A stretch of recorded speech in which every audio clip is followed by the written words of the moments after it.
I lost a bet, okay?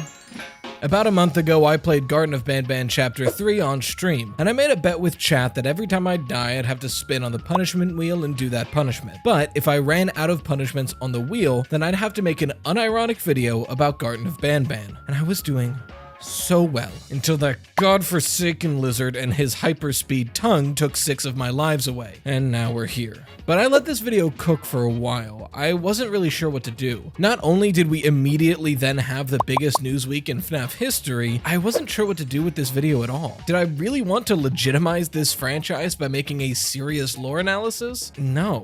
Did I want to make a critical video going over all the myriad of issues I have with the game and its developers? Most people have already said anything I could say on the matter, so no. So what was left? And that's when it hit me. Why do I have to care about Banban? I don't care at all about this franchise, but I do care about workers' rights, specifically workplace safety, because it's not just about Banban, it's about his garden, his kindergarten, and his extending laboratory facility. Is it a good kindergarten? Absolutely not. Is it safe for kids? No, the ball pit is bottomless and the mascot wants to steal your pancreas. But is it safe for its workers? Is it up to code? Does it pass OSHA regulations? For those who don't know, OSHA stands for the Occupational Safety and Health Administration. And in the States, they're basically the main line of defense for worker safety against employers. They're the reason why workplaces have to be safe. Otherwise, companies would probably cut too many corners. Is your ladder old and rusty? OSHA violation. Is your carpet permanently bunched and tripping everyone who walks past? OSHA violation. Does your moving catwalk with the chowder texture not have guardrails?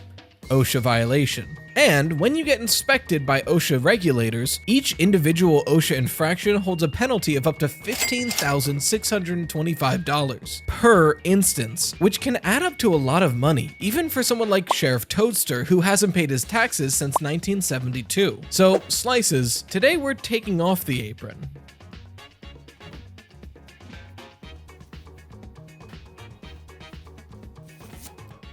Because before we can bake, we have to make sure our workplace is safe. Also, happy Pride. I didn't have all the colors I needed for this flag, but I used 2 of the major colors. Note, this is supposed to be white, not blue.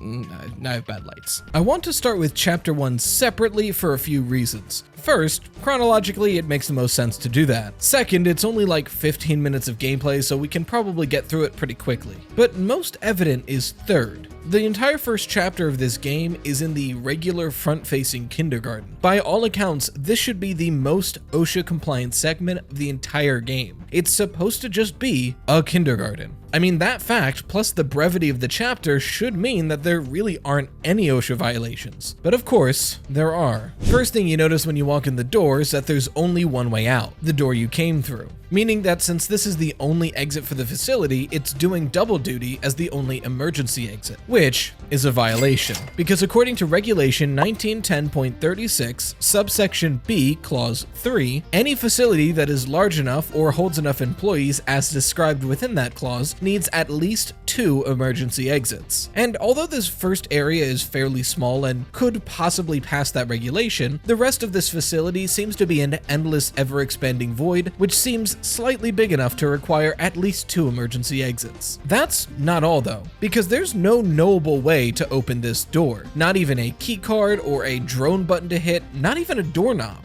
And OSHA demands that all emergency exit doors need to be unlocked, easily accessible, and able to be opened without any tools, keys, or special knowledge. And looking at these doors, the only way to get through them is to clip out of bounds, and that sounds like special knowledge to me, so violation there. And one last violation for this door alone. Since it's functioning as the emergency exit for this building, it needs to be clearly labeled as such, with a well-lit sign that says exit. Nothing here, it looks like any old door. A pretty easy test to see if this would qualify is if you woke up never having been in this building before, can you easily identify which of these doors is the exit? No? Then that's a violation. So just this front door alone gives us 3 violations, which totals to $46,875 in fines already, which, whew, that's more than my day job makes in a year.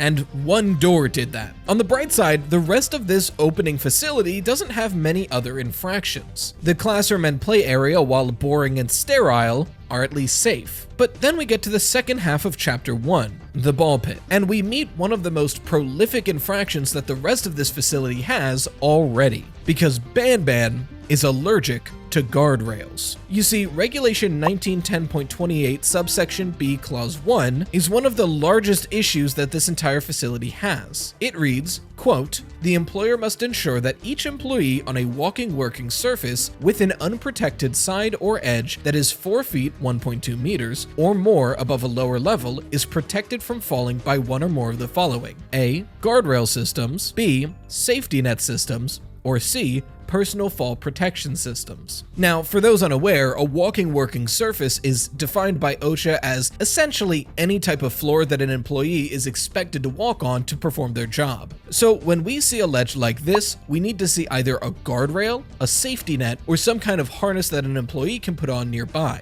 at least if it's higher than 4 feet from anything below it. Now, we can't quite measure exact distances in this game because we have no point of reference. The only point of reference we have is our individual height. And since we are implied to be a parent, I'm willing to bet we're at least 4 feet, most likely 5 foot something. So if a distance from a platform to whatever is below it is larger or as tall as us, and there's not a guardrail, safety net, or personal fall protection system, then we can confidently say that that is a violation. And although we can't measure how far this ledge is to whatever is below it, I'm willing to bet that a bottomless pit is taller than 4 feet. So this and the opposite side is a violation. 2 separate violations. And one more violation for the moving walkway in the middle. I don't really know what a moving walkway would be categorized as, either a man lift or a walking working surface, but it's definitely at least a runway, and runways also need guardrails. Violation.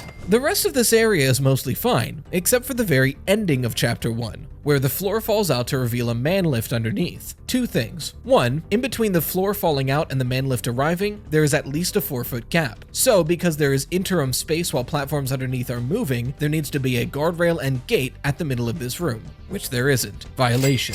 And finally, the platforms that Banban has employed to lift employees from location to location almost pass OSHA regulations. They look sturdy, they are suspended, they are well lit, and there's a guardrail. So what's the issue?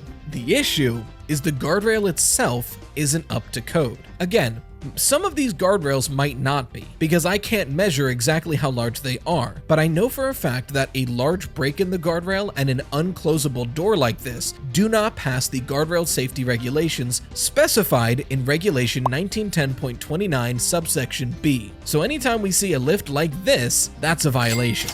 And that's all Chapter 1. And again, this chapter should have the least amount of violations of any chapter in the game. It's short, and it's supposed to just be a kindergarten. And even then, we've already found 8 separate violations, totaling in fines to $125,000. I really hope that merch store is working for you, Banban. Now, the next 2 chapters don't really make sense to go through like we did Chapter 1. Chapter 1 we went through in a linear sense and took notes along the way, but Chapters 2 and 3 you maze throughout the facility, you revisit areas, so I think it makes more sense to go by regulation and show where Banban violates those regulations, going in order of the OSHA handbook numerically. Starting with one of the most egregious violations, Section 1, subsection A, clause 1, subclause I. It's honestly one of the most egregious violations that a lot of employers and employees, frankly most people do without even knowing it, and it's watching the channel without subscribing because something that small really helps a lot.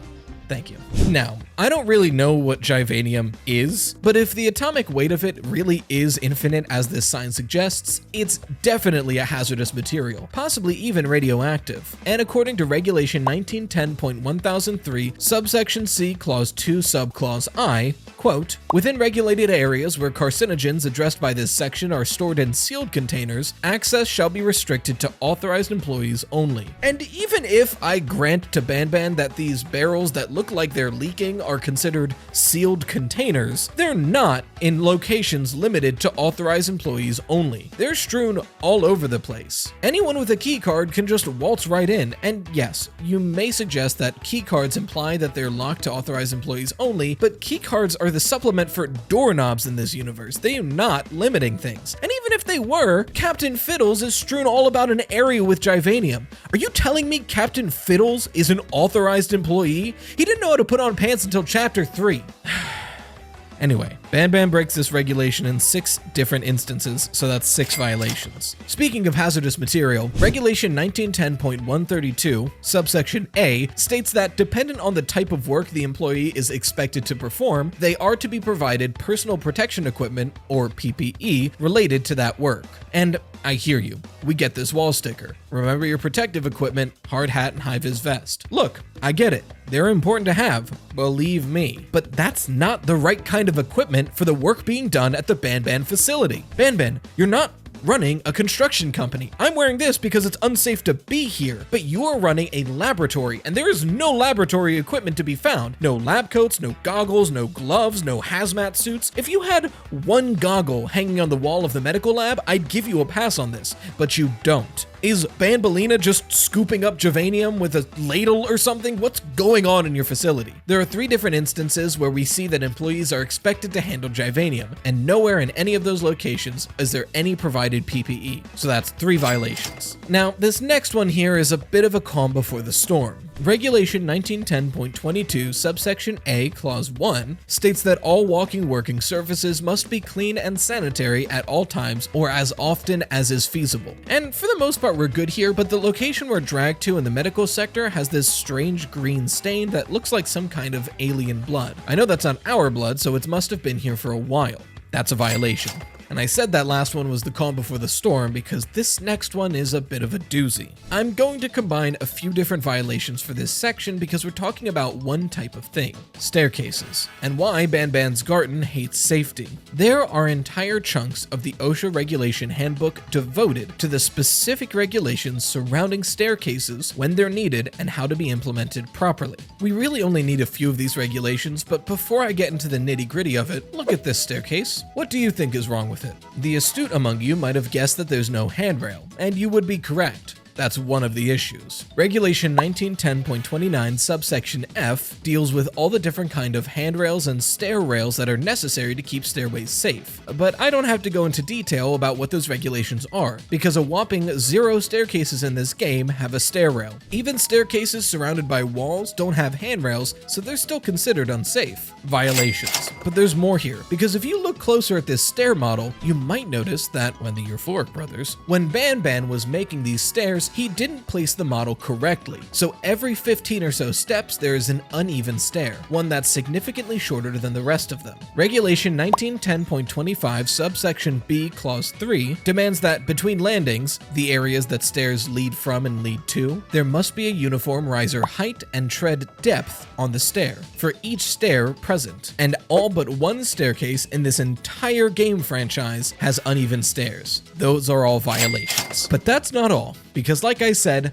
but one.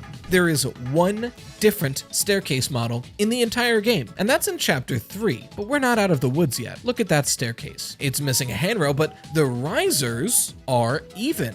But look at how high up it takes you. It's taller than us, so I'd say it's at least 5 feet. And there's only 5 treads here, meaning that each riser height is at least a foot, if not more. And Regulation 1910.25 subsection C clause 2 states that the maximum height for any riser of a staircase is 9.5 inches. This would be at least 2.5 inches taller, making this also a violation. Finally, Regulation 1910.25 subsection B clause 7 states that standard stairs are required to access different walking working surfaces of different levels, which means these 3 instances of steep ramps being used to go from one level to another is a violation. In total, all the stairwells in this facility that we have seen so far, or occasionally the lack of a staircase thereof, account for a whopping 38 individual violations for Garten of Banban. Now, to take a bit of a breather, let's rapid fire some less frequent violations. As mentioned before, guardrails need to meet a certain standard according to OSHA, and we know the ones on this lift do not. In Garten of Banban, there are 4 different lifts that have this exact same guardrail setup, so that's a total of 3 more violations on top of the one we got from Chapter 1.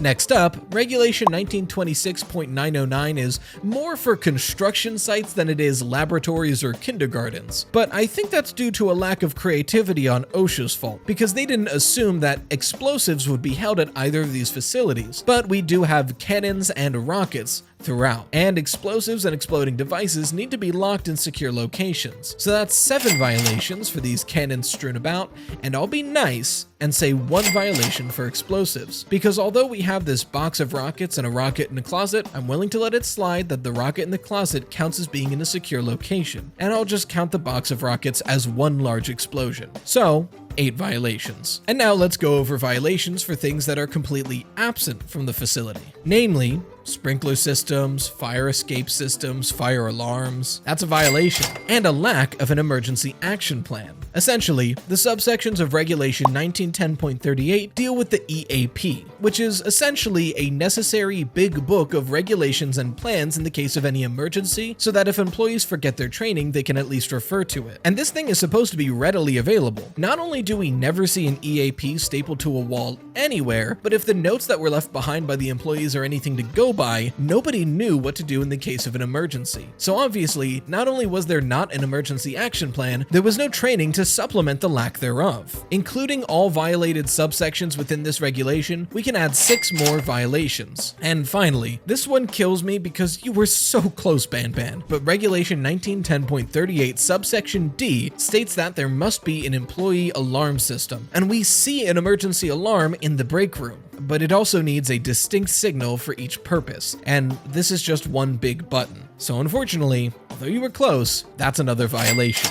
Now for the big one. Remember when I said Banban was allergic to guardrails? Remember, any walking working surface that's meant for employee use that is more than 4 feet above any other level requires a guardrail or other kind of fall-assisted device. And if access is meant to be granted, there also needs to be a gate. And I'm not talking about over part of it, encircling the entire ledge. So every ledge, every walkway, every moving platform, violation, violation, violation. And worst of all, this room. Assuming that this is the only way to get to the next section of the facility, which, as far as we're aware, is true, each one of these parkour platforms is a walking working surface. And according to my counts, this room alone, including the ledge to get here and the ledge to get out, accounts for 54 individual violations of missing guardrails. That's more violations than 6 times the amount of Chapter 1 had total. And that's one room. The lack of guardrails through Banban's entire facility is an astounding 88 violations. Is that everything? Unfortunately, not yet, because there's one regulation I've been holding on to for this very moment. Regulation 1910.22, subsection C. Quote, access and egress. The employer must provide and ensure each employee uses a safe means of access and egress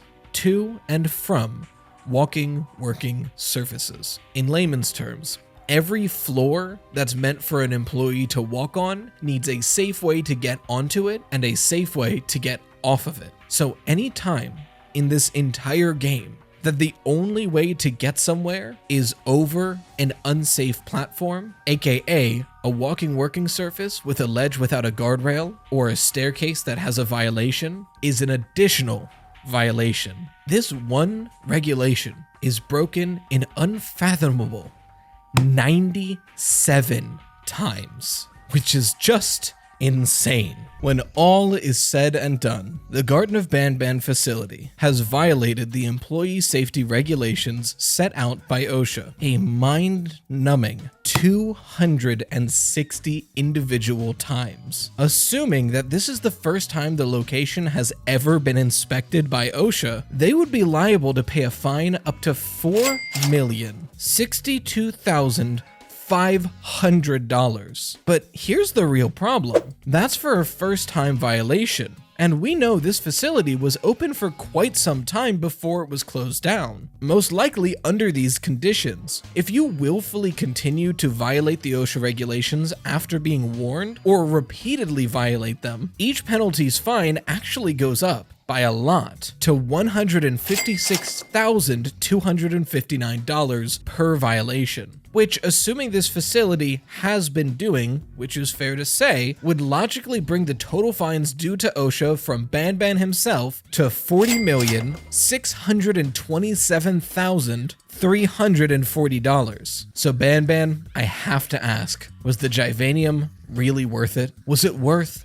all of this? Why? Why go through all of this when you could have just watched my theory videos on Five Nights at Freddy's linked right there? For now, a huge shout out to the Toasted Slices, the best channel members around. And until next time, as always, stay toasty, Slices.